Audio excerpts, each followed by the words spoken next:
नमस्कार विद्यार्थी मित्रांनो, मी सायली आपल्या अभ्यासाची मैत्री विथ सायली या आपल्या यूट्यूब चॅनलवर तुमचं स्वागत करते। आज आपण NMMS स्कॉलरशिप परीक्षा याच्यामधला आपण विभाग गणित विभागामधला आपण धडा पहिला बघतोय, परिमेय व अपरिमेय संख्या। परिमेय व अपरिमेय संख्या। पहिला भाग आपण परिमेय व अपरिमेय संख्या बघतोय। बघा, परिमेय आणि अपरिमेय संख्या ज्यावेळेस आपल्याला हा धडा अभ्यासायचा असतो त्यावेळेस आपल्याला सुरुवात कुठून करावी लागते? आपल्याला आधी संख्या कोणत्या कोणत्या प्रकारच्या आहेत ते आपल्याला शिकावं लागतं। बघा, पहिला काय आपल्याला पहिला दिलाय नैसर्गिक संख्या। नैसर्गिक, हे बघा इथं आहे आपलं बुकमध्ये, आपण ते बघूयात। नैसर्गिक संख्या, नैसर्गिक संख्या काय दिले बघा, नैसर्गिक किंवा मोज संख्या। मोज संख्या का? कारण ह्या संख्या आपल्याला नैसर्गिकरित्या आपण ह्याला मोजू शकतो, ह्याला नैसर्गिक संख्या किंवा मोज संख्या असंही म्हटलं जातं। मोज संख्या त्याला इंग्लिशमध्ये आपण म्हणतो नॅचरल नंबर्स। मग नैसर्गिक संख्यांची सुरुवात कुठून होते? 1 2 3 4 5 6 अनंतपर्यंत। नैसर्गिक संख्याचा शेवटचा अंक आपल्याला माहीत नसतो, अनंतपर्यंत असतात। या संख्यांना आपण नैसर्गिक संख्या समूह असे म्हणतो। त्याच्यानंतर 2 नंबरचा प्रकार कुठला आहे? पूर्ण संख्या समूह। पूर्ण म्हणजेच काय? होल। संख्याला आपल्याला माहिती आहे आपण नंबर्स म्हणतो, म्हणून होल नंबर्स। मग पूर्ण संख्यांची सुरुवात कुठून होते? शून्यापासून। 0, 1, 2, 3, अप टू अनंतपर्यंत असतात। मग आपल्याला नैसर्गिक संख्या आणि पूर्ण संख्यामध्ये लक्षात कसं ठेवायचं? नैसर्गिक संख्यांचा समूह हा 1 पासून सुरू होतो आणि पूर्ण संख्यांचा समूह कुठून सुरू होतो? 0 पासून सुरू होतो। त्याच्यानंतर पूर्णांक संख्या समूह। पूर्णांक संख्या समूहाचे बघा काय दिले? सर्व नैसर्गिक संख्या म्हणजे काय? 1 2 3 4 अनंतपर्यंत 0, हे 0 आणि नैसर्गिक संख्यांच्या विरुद्ध संख्या। आता नैसर्गिक संख्या आहे 1 2 3 आहेत, म्हणजे कशा आहेत? ह्या धन संख्या आहेत, बरोबर। आणि ऋण संख्या नैसर्गिक संख्येच्या विरुद्ध म्हणजे काय? -1 -2। धनाच्या विरुद्ध काय असतं? ऋण असतं। -1 -2 -3 असं आपण म्हणतो। म्हणजेच नैसर्गिक संख्यांच्या विरुद्ध संख्या काय असेल? -1 -2 -3 अप टू अनंतपर्यंत यांचा समावेश पूर्णांक संख्या समूहात होतो। म्हणजेच काय असेल बघा, 0 असेल सेंटरला, आपल्याला संख्या रेषा माहीत असेल बघा तुम्हाला, संख्या रेषा। मग या संख्या रेषेमध्ये कसं असतं? सुरुवात, संख्या रेषा तुम्हाला दाखवते बघा मी काढून। संख्या रेषा कशाला म्हणायचं? हे पहा, ही अशी असते रेषा, तर माहिती असेल तुम्हाला रेषा। ही झाली आपली रेषा। रेषेला दोन्ही बाजूला बाण असतो, कारण का? या दोन्ही बाजूला हितला बाण अनंतपर्यंत संख्या असतात, डाव्या बाजूने पण अनंतपर्यंत संख्या असतात, म्हणून याला रेषा म्हणायचं। सेंटरला असतं 0 आणि शून्याच्या उजवीकडे संख्या असतात 1, सगळ्यात धन संख्या असतात 3 4 अनंतपर्यंत, आणि शून्याच्या डावीकडे असतात -1 -2 -3 -4 अनंतपर्यंत। याला म्हणायचं संख्या रेषा। आणि ह्या संख्या रेषेवर जेवढे काही संख्या असतील त्याला आपण काय म्हणतो? पूर्णांक संख्या समूह। त्याच्यानंतर 4 नंबरला आहे बघा परिमेय संख्या, म्हणजेच काय? पूर्णांक संख्यालाच आपण काय म्हणतो? Integer number. परिमेय संख्या, परिमेय संख्याला काय म्हणायचं? Rational numbers. मग परिमेय संख्या कशी आपण बघणार? आता आपल्याला 3 प्रकार लक्षात आले, मोज संख्या, पूर्ण संख्या आणि पूर्णांक संख्या। पूर्णांक ज्यावेळेस क असतं, पूर्णांक क असेल त्यावेळेस आपण काय म्हणायचं? नैसर्गिक संख्या, पूर्ण संख्या आणि 0, आणि नैसर्गिक संख्यांच्या विरुद्ध संख्या। ठीक आहे। आता परिमेय संख्या, पी ही कोणतीही पूर्णांक संख्या। पूर्णांक म्हणल्यानंतर याच्यामधली म्हणजे काय? आपल्या संख्या रेषेवरची। हे पहा, या संख्या रेषेवरचा कुठलाही एक नंबर काय असेल? पी असेल। म्हणजे आपण काय करू शकतो? पी बरोबर 1 ठेवा, तुम्हाला पी बरोबर -1 ठेवू वाटलं, पी बरोबर 0 ठेवावं वाटलं, पी बरोबर 8 ठेवावं वाटलं, पी बरोबर 9 ठेवावं वाटलं, तरी पण ते कुठला नंबर आपण असू शकतो। पी ही कोणतीही पूर्णांक संख्या व क्यू ही शून्यतर पूर्णांक। शून्यतर, या शून्यतर शब्दाचा अर्थ आहे 0 सोडून काय असेल? 0 सोडून कुठलीही संख्या बघा म्हणून इथं कंसामध्ये काय दिले याला कसं वाचणार क्यू बरोबर 0 नाही म्हणजेच काय क्यूची संख्या शून्य नसावी किंवा क्यू बरोबर 0 घेता येत नाही आपल्याला कारण का ज्या ठिकाणी आपण 0 घेतो कशामुळे छेदस्थानी जर आपण क्यू बरोबर 0 घेतलं म्हणजे वर पी खाली क्यू तर 0 असेल तर ह्या पूर्ण संख्येला काय अर्थ राहील का अर्थ राहणार नाही म्हणून आपण काय सांगितलं क्यू नॉट इक्वल टू 0 म्हणजेच काय क्यू बरोबर 0 नाही असं दिलंय तर पी छेद क्यू या स्वरूपातील संख्यांना परिमेय संख्या असे म्हणायचं पी सांगितलं आपण पी संख्या रेषेवरची कुठलीही संख्या आणि क्यू कशी पाहिजे नॉट इक्वल टू 0 म्हणजे काय 0 सोडून मग ज्या वेळेस पी कुठलीही एक पूर्णांक संख्या आणि क्यू 0 सोडून कुठलीही संख्या असेल आणि आपण त्याला अंश आणि छेद रूपामध्ये लिहित असू तर आपण याला काय म्हणणार परिमेय संख्या आपण याला काय म्हणणार परिमेय संख्या आता बघा परिमेय संख्यांचं खाली काय दिले सर्व नैसर्गिक संख्या हे तर वरच्या पूर्ण संख्या शून्यापासून सुरू होणाऱ्या पूर्णांक संख्या आपली संख्या रेषा आणि अपूर्णांक संख्या यांचा समावेश परिमेय संख्या समूहात होतो परिमेय संख्या समूहात कोण कोण असतं सर्व नैसर्गिक संख्या असतात पूर्ण संख्या असतात पूर्णांक संख्या असतात आणि अपूर्णांक हे जे पी छेद क्यू असतात हे अपूर्णांकामध्ये झालं कारण ह्याला अंश पण आहे आणि छेद पण आहे दोन परिमेय संख्यांच्या दरम्यान खूप महत्त्वाचं वाक्य बघा दोन परिमेय संख्यांच्या दरम्यान असंख्य परिमेय संख्या असतात काय सांगितले दोन परिमेय संख्या बघा तुम्हाला मी सांगते समजावून दोन परिमेय संख्याच्या दरम्यान असंख्य संख्या असतात हे पहा 1 आणि 2 तुम्ही म्हणाले 1 आणि 2 का घेतलं ही काय परिमेय संख्या आहे का दाखवते तुम्हाला मला काय वाटलं आपल्याला परिमेय संख्या आपण सांगितली पी छेद क्यू रूपामध्ये असते हे तर मान्य आहे ठीक आहे मला वाटलं पी बरोबर 1 घ्यावं घेतलं आणि क्यू बरोबर 2 का घेतलं क्यू बरोबर 2 कारण आपल्याला काय सांगितले क्यू 0 सोडून कुठलीही संख्या घ्या मला वाटलं 2 घ्यावं पी काय सांगितले ह्या संख्या रेषेवरची कुठली पण संख्या घ्या मला वाटलं 1 घ्यावं तुम्हाला वेगवेगळं वाटू शकतो तुम्हाला पी बरोबर कुणाला वाटेल मला 5 घ्यायचे क्यू बरोबर कुणाला वाटेल मला 8 घ्यायचे घ्या काही हरकत नाही मी फक्त तुम्हाला समजण्यासाठी छोटे नंबर घेतले पी बरोबर 1 घ्यावं क्यू बरोबर 2 अपूर्णांक काय तयार होईल पीच्या ठिकाणी 1 ठेवा क्यूच्या ठिकाणी 2 ठेवा 1/2 मिळालं म्हणजे काय होईल बघा 1/2 आणि दुसरी कुठली परिमेय संख्या काय म्हणते दोन परिमेय संख्यांच्या दरम्यान एक परिमेय संख्या झाली दुसरी परिमेय संख्या मला वाटलं 2/3 घ्यावं बरोबर मग शोधा आता 1/2 2/3 यांच्या दरम्यान 1/2 आणि 2/3 यांच्या दरम्यान म्हणजे इथून इथपर्यंतच्या ह्याच्यामध्ये असंख्य परिमेय संख्या असतात असंख्य म्हणजे किती असतात काढा 1/2 ला भागाकार करा किती येईल असं तर तुम्हाला भागता येत असेल ना वर 0 कारण इथं 0 होईल पॉईंट होईल 2 पंचे 10 किती आला भागाकार 0.5 आता हे 0.5 आणि इथं किती असेल मग 3 ने भागले तर 0 द्या 20 येईल 3 सख 18 उरले 2 परत 3 सख 18 उरले 2 हे असं येईल 0.66 म्हणजे 0.5 आणि 0.6 समजा हे 6ची संख्या वाढते म्हणजे 0.5 आणि 0.6 मध्ये असंख्य संख्या असतात कारण का असतात त्या हे पहा तुम्ही म्हणाल कसं काय आणखी मॅडम कसं काय आम्हाला लक्षात नाही आलं 0.5 0.6 0.5 च्या पुढे असं लिहू शकता का तुम्ही 0.050 लिहू शकता 0.51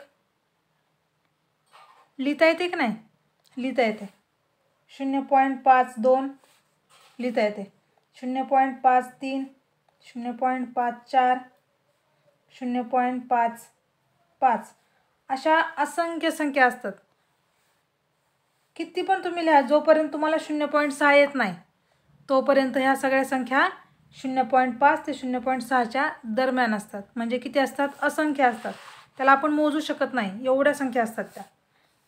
आता पुढे बघा, परिमेय संख्यांचे दशांश रूप म्हणजेच काय, decimal representation of rational numbers.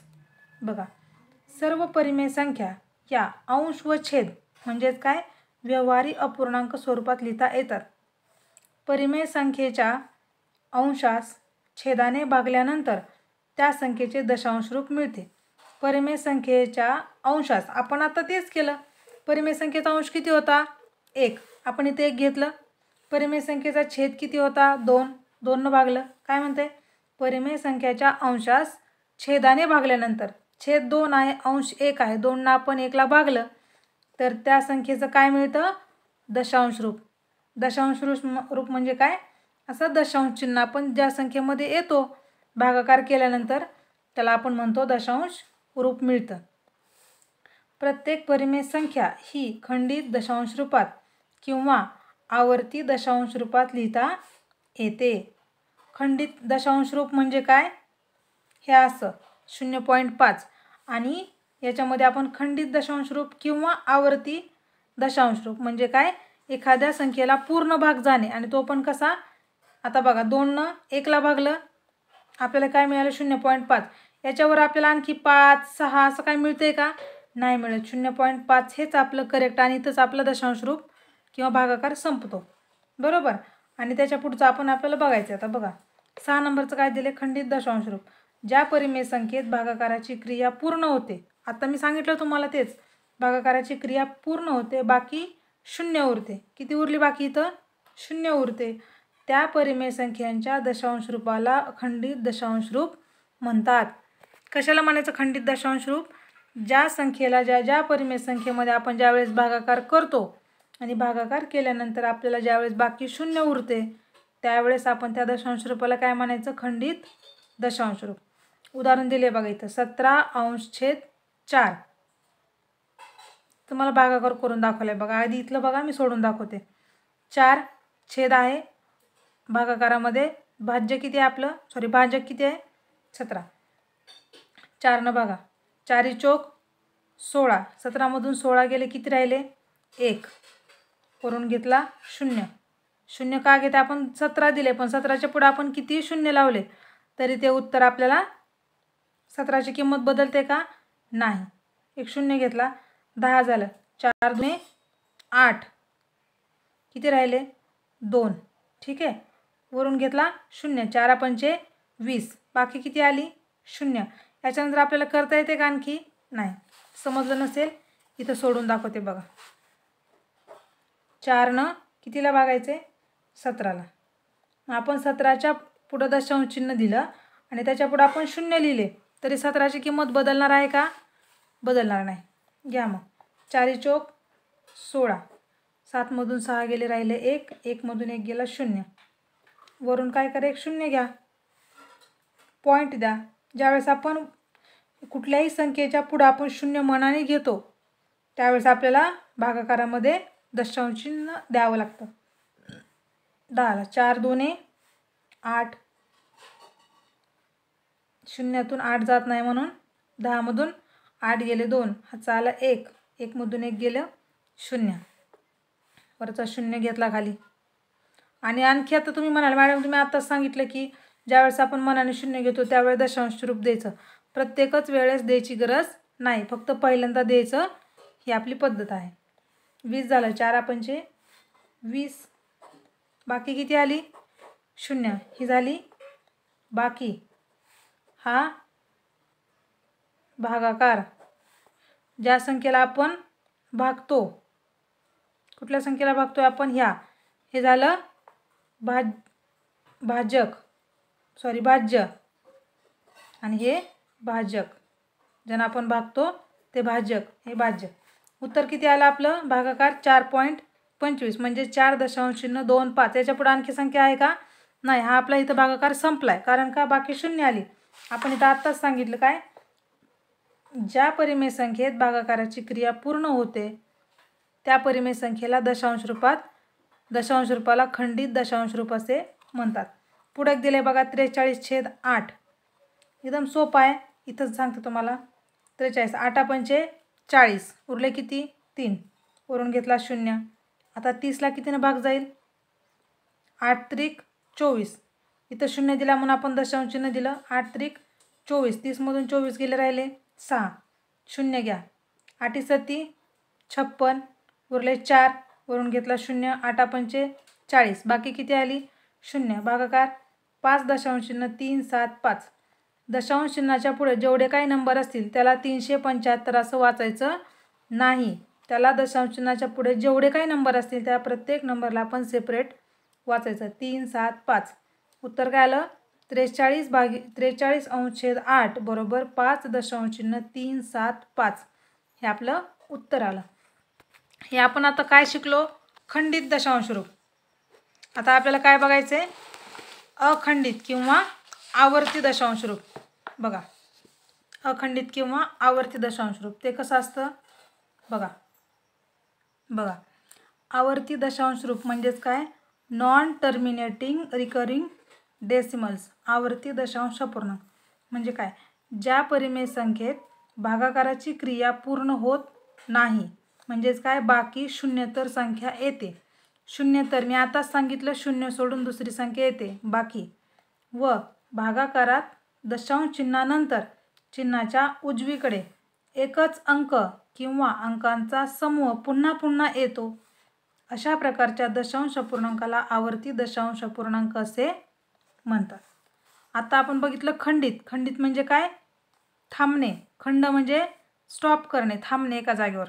म्हणजे आपलं पहिलं उत्तर काय होतं जे आपण बघितलं परिमेय संख्यांचं याच्या आधीचं, त्या ठिकाणी हे पहा, ज्यावेळेस आपण याच्या आधीचं एक बघितलं होतं बघा, हे झालं खंडित दशांश रूप.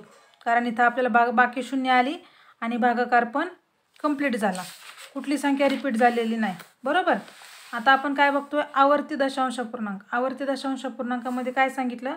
ज्यावेळेस आपण परिमेय संख्यांचा भागाकार करतो त्यावेळेस भागाकार पूर्ण होत नाही, म्हणजे बाकी शून्यतर संख्या येते, म्हणजे 0 सोडून दुसरी संख्या येते बाकी, आणि एकच अंक किंवा अंकांचा समूह पुन्हा पुन्हा येतो, अशा वेळेस आपण त्याला काय म्हणतो? आवर्ती दशांश अपूर्णांक असे म्हणतो. उत्तर एक प्रश्न दिलाय बघा, 34/11. 34/11 या भागाकाराच्या चिन्हामध्ये 11 34. 11 त्रिक 33. 4 मधून 3 गेले, 3 मधून 3 गेले 0. दशांश चिन्ह द्या, त्याच्या पुढे 0. किती 0 दिले तरी 34ची किंमत बदलणार नाही. वरून घेतला 0. इथं आलं दशांश चिन्ह. 10ला भाग जातो का? 11नी नाही. आणखी एक 0 या, किंवा तुम्ही -0 करून खाली 10 लिहू शकता आणि आणखी एक 0 लिहू शकता, असंही चालतं. आता 99ला 100ला आपण 99 भागू शकतो. 11 9 99. किती राहिलं? 1 आलं. वरून घेतला 0. 11ने 10ला भाग जाईल का? नाही, म्हणून आणखी एक 0 घ्या. सॉरी, इथं आपण ज्यावेळेस भाग जात नाही त्यावेळेस आपल्याला इथं 0 घ्यावं लागतं. कारण काही इथं 0 घ्यावं लागेल, कारण आपण इथं 0 घेतलंय पण आपण तिथं लिहिलं नाही. 9 आलं. त्याच्यानंतर आणखी आपल्याला इथं भाग जात नव्हता 10ला, मी इथं काही 0 घेतलं. आता आपण परत 11 9 99 केलं, हे किती येईल? आणखी एकच शिल्लक राहील. परत आणखी आपल्याला एक 0 घ्यावं लागेल, इथं एक 0 द्यावं लागेल. परत आणखी एक 0 वाढलं, इथं लिहावं लागेल 9, कारण 11 9 99. हे थांबणार आहे का कुठं? हा भागाकार थांबतोय का?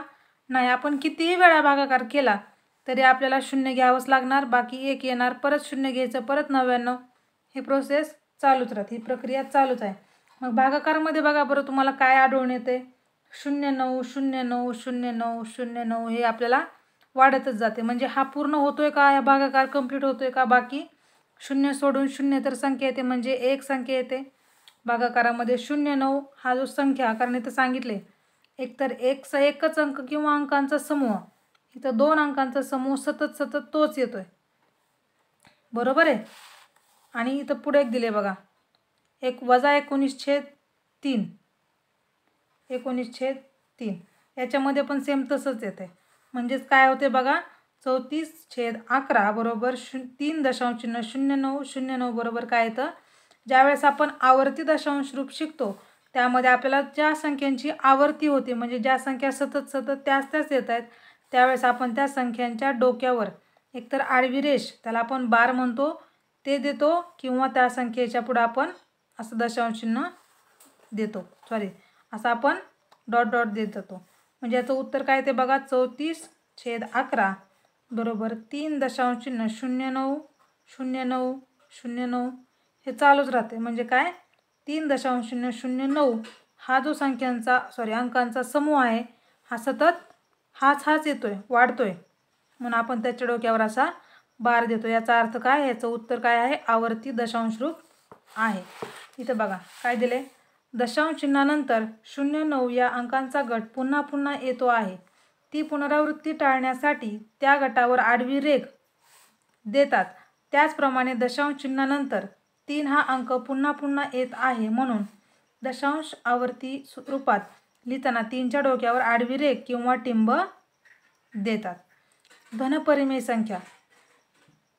धनपरिमेय संख्या म्हणजे काय, ज्या परिमेय संख्येचे अंश व छेद यांची चिन्हे समान असतात, अंशाची आणि छेदाची दोन्हीची चिन्हे समान असतात, त्या परिमेय संख्यांना ती परिमेय संख्या धन असते.